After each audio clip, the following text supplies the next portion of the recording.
కూడా నాలాగే కళాకారులా? చంద్రగిరి నుంచి తీసిండల్లా మీరు. బాగుంది. కానీ ఫ్లైఓవర్ ఎక్కటానే తీసిందంటే అప్పటి నుంచి కొండల మధ్యలోనే వస్తుంది రోడ్డు. పంట పొలాలు కొండల మధ్యలో ఉంటే మళ్ళీ ఇంకా ఇక్కడ కొబ్బరి తోటలు ఉంటాయి, ఇంకా మామిడి తోటలు వస్తాయి.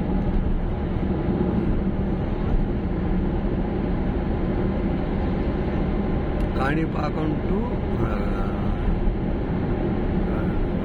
శ్రీనివాస మంగాపురం నుంచి కాణిపాకం వెళ్ళే దారి.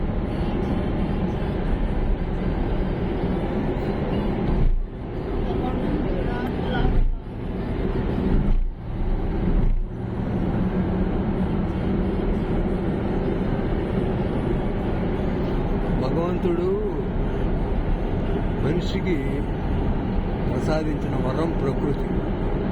ఆ ప్రకృతిని ఆస్వాదించలేక, అవకాశం లేక, ఒకళ్ళ అవకాశం ఉన్నా దాన్ని అనుభవించలేక కొన్ని జీవితాలు సృష్టించుకొని శిథిలమైపోతాయి.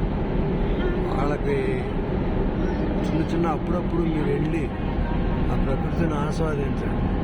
కొంచెం ఎక్స్పెన్సివ్ అయినా కూడా అప్పుడు మీ జీవితంలో ఎంత గొప్ప మార్పు వస్తుందో కూడా మీరు చూడగలుగుతారు.